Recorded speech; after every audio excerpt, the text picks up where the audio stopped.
When my mother was expecting me, somewhere in the 6th month of her pregnancy, 1966, she, what you call, in the 6th month of her pregnancy, she was reading this Bhagavad Gita, and she clearly remembers the verse that she read. At the time, it was Lord Krishna giving an assurance that whoever surrenders to me, he will bear their welfare and Yogashema. So at that moment, it was actually the weather was raining heavily, and there was a knock on the door, and she was surprised in this rainy weather who would be coming to visit. And when she opened the door, there was this elderly lady with a statue of Lord Krishna, so in her hand, and she had just arrived from India with this statue of Lord Krishna. So from India means this is in which place? This is Penang. In Malaysia. Penang, yeah, Malaysia. So she had just arrived from India. And when she saw my mother, she presented the statue to her, and she noticed that my mother was expecting. So she told my mother, if at all, this is 1966, at the time when there was no scanning and all that, so nobody knew whether it was going to be a boy or a girl. So she told my mother that in case you deliver a baby boy, give him the name Krishna. So 3 months later, when she was due for delivery, she already had decided that if it is a baby boy, she will name Krishna Kumar. So it ended up that the day I was born, it happened to be Krishna Jayanti. Krishna Jayanti. So it was a surprise and coincidence that she had already planned my name Krishna, and I happened to be born on Krishna Jayanti itself. So it started off from there, and as a young boy, I was very curious into two areas. One is spirituality, the other is science. I take deep interest in both spirituality and science. So my family were actually, both my parents are from Telsheri, Kerala, settled in Malaysia. So we are the first generation. I'm the second child in the family. When I was around 10 years old, my mother was presented with a book on Satyam Shivam Sundaram in Tamil. It's quite a thick book presented by one of the family friends.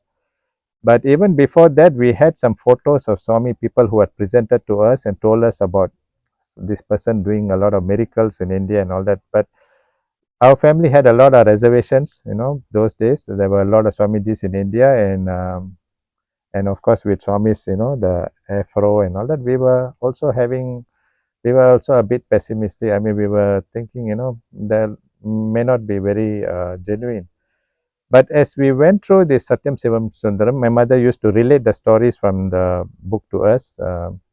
Somehow, slowly, the transformation took place, and we all ended up having faith in Swami, and we started off. There were a number of people in our in our area who wanted to start up a bhajan, regular bhajan.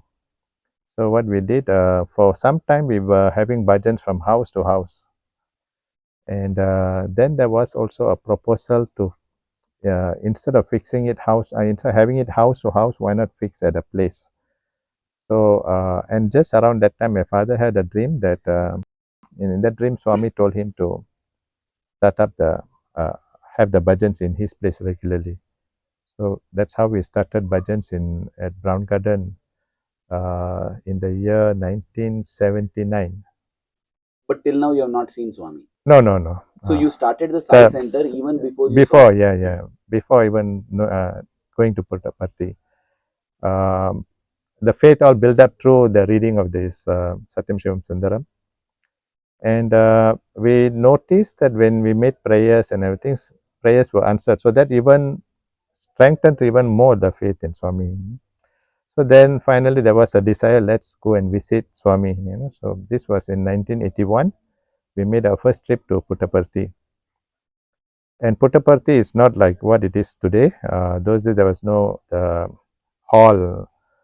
Ramesh Kolan Hall was not there. So we were actually sit on the sand.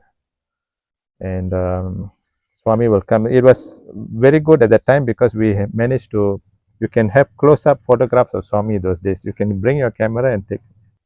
During that visit to Parthi, we had actually asked Swami for an interview, which Swami said later. When you say we, who all, uncle? My family. So that is you, my parents, myself, my sisters, and my brother. Six of us, yeah. So Swami had, when we asked for interview, Swami had said later. But anyway, my first interview with Swami was in 1997. 16 years 16 years later. So you see, when Swami says later, it can mean anything.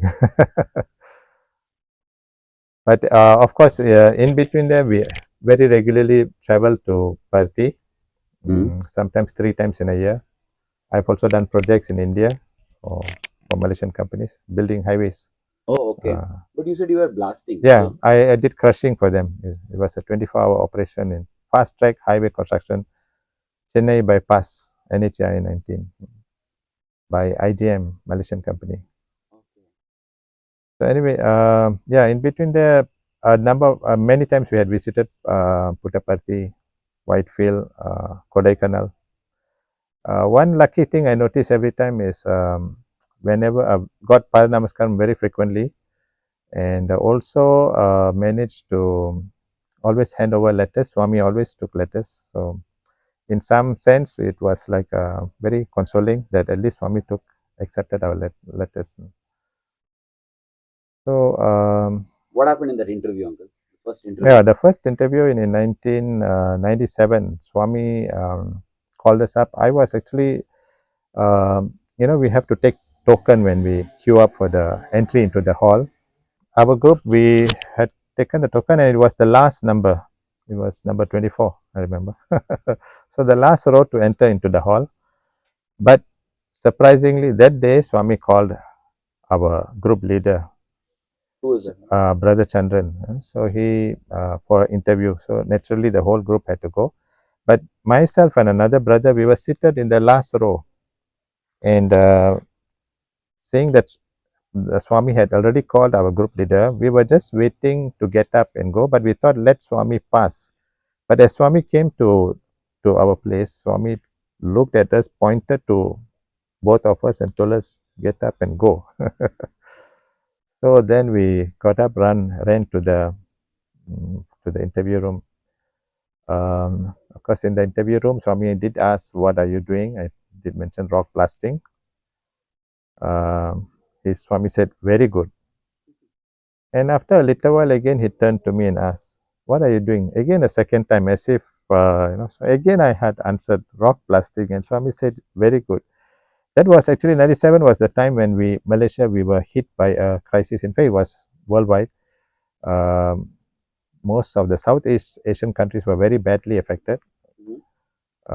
Even my business was very bad and down, and at almost at the bottom. And at that time, Swami is telling me this is very good. It was really surprising, but I held on to his command. When Swami says it is good, so I stood by it. Now you're still in rock blasting? I'm still in rock blasting today, and we are doing very well. So yeah. What else in the interview? So during that interview, Swami also materialized for me a ring, a silver ring with a bust of Shirdi.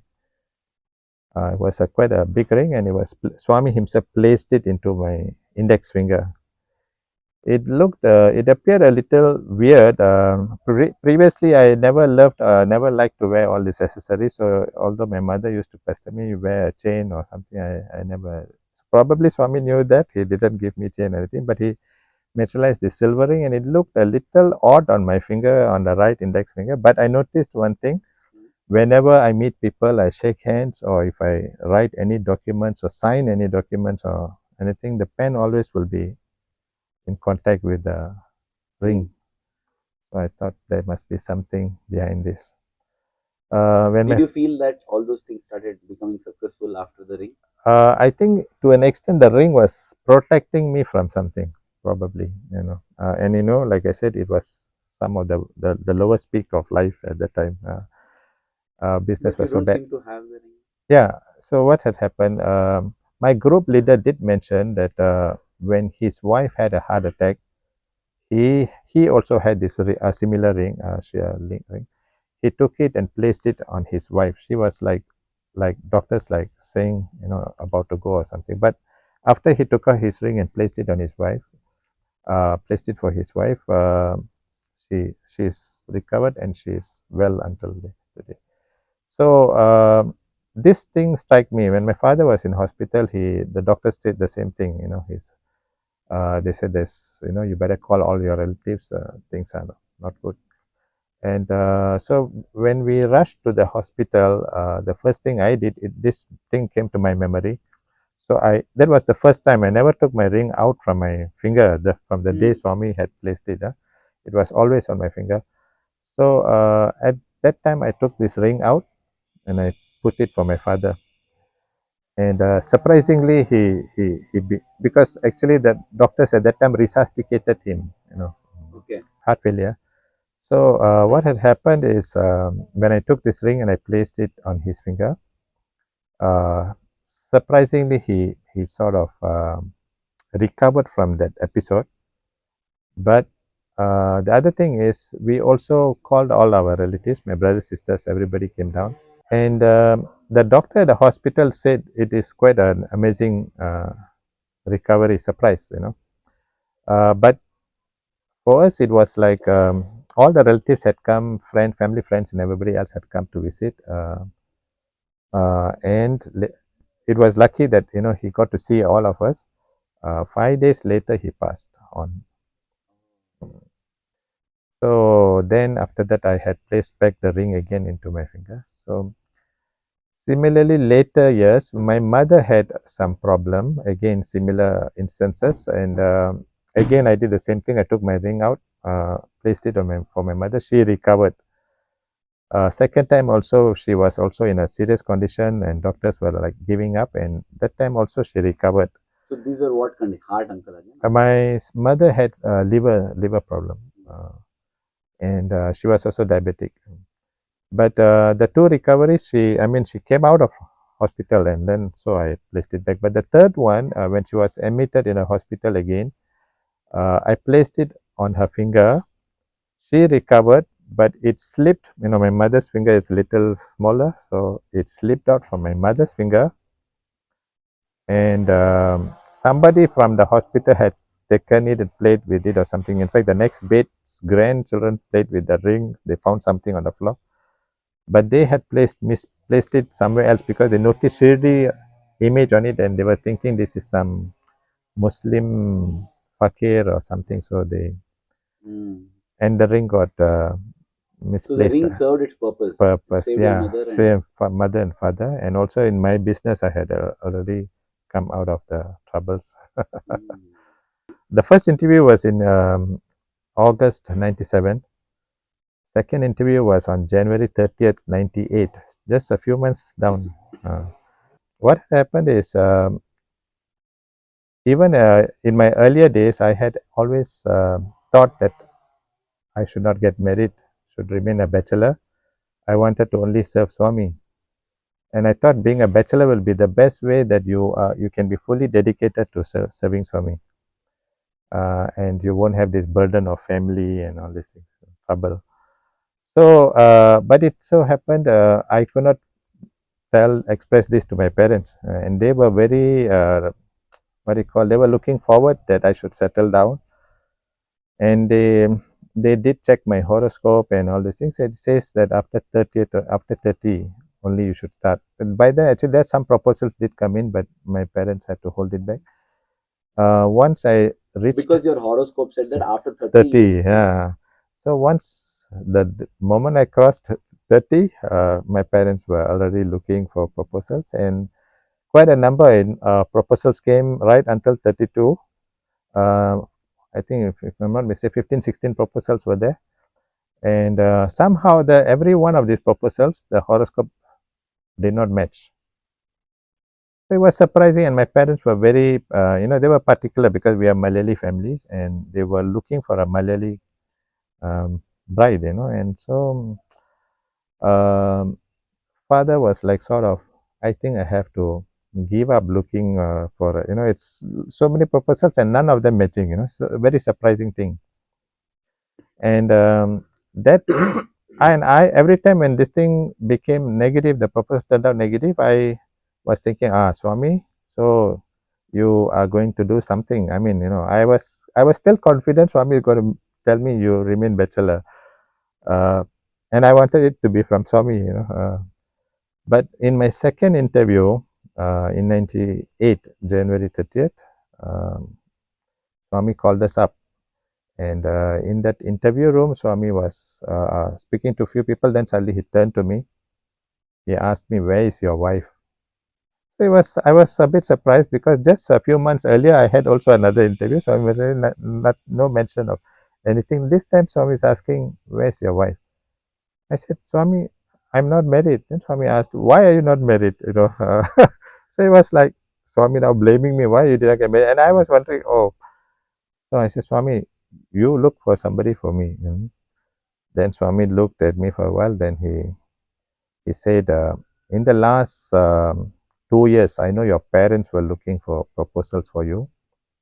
I prevented them from taking place. They are not suitable for you. Anyway, I'm sending you my devotee." So in that interview also, Swami then told, "You are now serving me with two hands.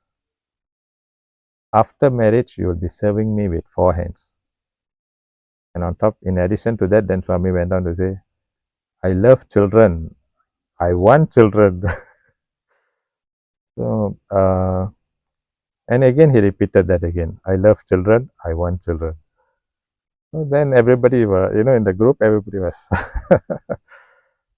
And so just at that moment, I was also thinking, because I was doing this project in India, this highway project in India, and I was thinking I should come next with my engineers to visit Swami.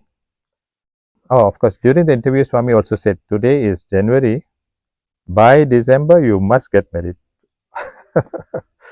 So that was like fixing a date already, that you must get married this year. And I think true enough, it was also the timing of things were there. I After we had come out from the interview, my wife's boss happened to be a member in my group, and he proposed. You're going to be wife. I mean, you have no Yeah, idea. going to be wife. So my her boss proposed to me that there is a Malayali girl. She is vegetarian. She attends bhajans, sings bhajans and everything. I said, "You can propose this to my parents. But anyway, I was still not very happy, because I wanted, every whatever we do, we offer and we dedicate it to Swami. And my my university days, my school days, my business, everything Swami had mentioned and guided. So I was wondering why Swami said he's sending his devotee, but why he wasn't he specific? How am I to know which is the devotee? So, and when this boss had, when this my, I mean, wife's boss had actually proposed this, I was still uncertain. Is this the one? How do we know? But it is done in Puttaparthi. So anyway, when we came back, the proposal came to my parents, and we made a trip down to Johor, other end of peninsula. I'm north. She's. And when I went over to their house, I noticed, this is the ceremony where you go and see. So I was looking around. I didn't see a picture of Swami. I was a bit, second. I was wondering, Swami, you have to show me one sign. Is this the right one, or? And then when I looked up at the back, there was this picture of Swami. I noticed clearly Swami was lying down on his bed, with that Adishesha. So that picture was captured in my mind. And so after these proposals, after this, what they call this, seeing the girl, and then we were supposed to give a reply within a week whether we accept this proposal or not. And when we had returned to Penang, I was still not. I said, look, I can make my own conclusions, but again, yeah. After that, during meeting my wife to be, we had a short discussion. Both parents say let them talk. So I did mention to her, look, I'm Sai. I mean, fully into the Sai movement, and Swami did indicate to me many things that I will be doing in the future.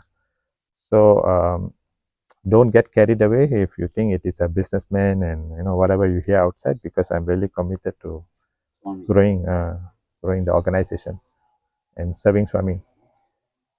But in that room that we had met, I saw this picture of Swami throwing a laddu. There's a picture of Swami throwing a laddu. And I also, I mean, that time I did mention to my wife about the dream in which Swami had once told me, a time will come, you will be selected as one of the persons to solve the world's problems. You'll be one of the persons. So I did mention that to my wife. See, there's going to be challenges. There's going to be challenges in the future. And I do see a role, and I did mention about his dream. So I said, look, unless you are ready for such life, then you should accept it. Otherwise, no. So my wife, she was saying, look, everything is the same for me. I'm also fully into serving Swami. Yeah. So I recalled my trip to Kodaikanal when Swami was there. Swami did mention in Swami's discourse. One of the part was Swami said, a house without a wife is a forest, and a house with a wife is for rest. So I did notice Swami resting, in the picture that I saw behind me. I was wondering, is this a sign? Still, I was not happy, not satisfied, because in many things, Swami directly came in dreams or either took my letters and answered, So I was thinking, Swami, this is such an important point in life. Why are you not, I mean, Swami did tell in the interview, I'm sending you my devotee, but what confirmation is there? And this thing was troubling me for that week, because that by the end of the week, we were supposed to confirm, So if I said yes, Swami is going to say, you made your own decision. If I said no, Swami said, I showed you all the indication, you still said no. So I was in a very deep dilemma. But on the last day, the following, it was a Friday, Saturday, we were supposed to inform the family. That night, I had a dream, Swami in that dream, and he was with my the vice chancellor of my university, was with me, and Swami here in this room is telling the vice chancellor, see, this Krishna has got a proposal. And then Swami turned to me and said, her name is Sri Lata. Don't worry, she is a suitable wife for you. So that was the thing, and I was surprised, then so morning when I got up, I did mention to my mom that I had this dream, and Swami mentioned her name. So I was at last, okay, you see, all these years, everything done with this one. Why this one important thing, a major this one in life? Why, Swami, you cannot be, so specific? And so Swami did turn up, and so like that. And what about Swami said, I like children? So. Oh yeah, that's it. So after wedding, so I actually went to see my wife on the eve of her birthday. That was 21st of February, eve of her birthday. We got engaged on the eve of my birthday, and we got married on the eve of Swami's birthday. So you see the connection. November 22nd, we got married on the eve of Swami's birthday. Then after that, I think, if I'm not mistaken, December, we came down to Puttaparthi and Whitefield. Gave an interview that night? No interviews. That Swami took letters. Like I said, every visit, Swami. And you also fulfilled Swami's wish for children. Now you have. Oh yes, now 4 children. My first child, 98, year 2000. Yeah, Sathya Sai. I actually had come to Puttaparthi hoping that Swami will give a name. I did write in my letter, Swami, if you don't indicate anything, I'm going to name him Sathya Sai, which was actually a name chosen by my mother. So that was the first. And then 2 years later, we had, while my wife was actually expecting my second child, son, Um, she had a dream in which Swami touched her stomach and told twins, So we were surprised. How come twins? So second one was son. And then the third happened to be twin daughters. Second son is Sailesh. And then later, a year later, when we had twins, twin daughters, we were surprised. Their names are Sai Shreya and Sai Ranya. And so because these children were young, we had to hold the trips, visits to Parthi. And when they were a little bigger, we brought all of them to Puttaparthi. It was, I think, June of 2010. When they were young. So till they went to Parthi first time, you didn't show them TV, uncle? Oh, yeah. I mean, we had a TV in the house when my son was, I think, 4 years old or 5 years old. One day he didn't want to go for Balvikas because he was watching this cartoon. So I just took the TV and yes. And for the next 10-15 years, we never had even a television in the house. Swami says television is televisham. So the four children, they grew up without a television, but they had a lot of books to read. They do a lot of reading, Swami stories, and also Amachita Katha. And of course, even I had a good collection of books on science, religion, spirituality, everything. So that they did not waste time on TV. They did a lot of reading. So, and all four of them, they are top students in the school. That completely changed my initial what you call thought of becoming a brahmachari and serving Swami, because I noticed now my wife and my children, my service to Swami gets even more enhanced. My wife helps with dealing with all the sisters and ladies in the center. The children come into music and bhajans and all instruments and everything. So they have been doing very well in it. I mean, they have all of them at one time, all four were in university at the same time. Right now, my son has just graduated. But I find that in everything, Swami has his hand. I notice in every step that I take, Swami has his hand.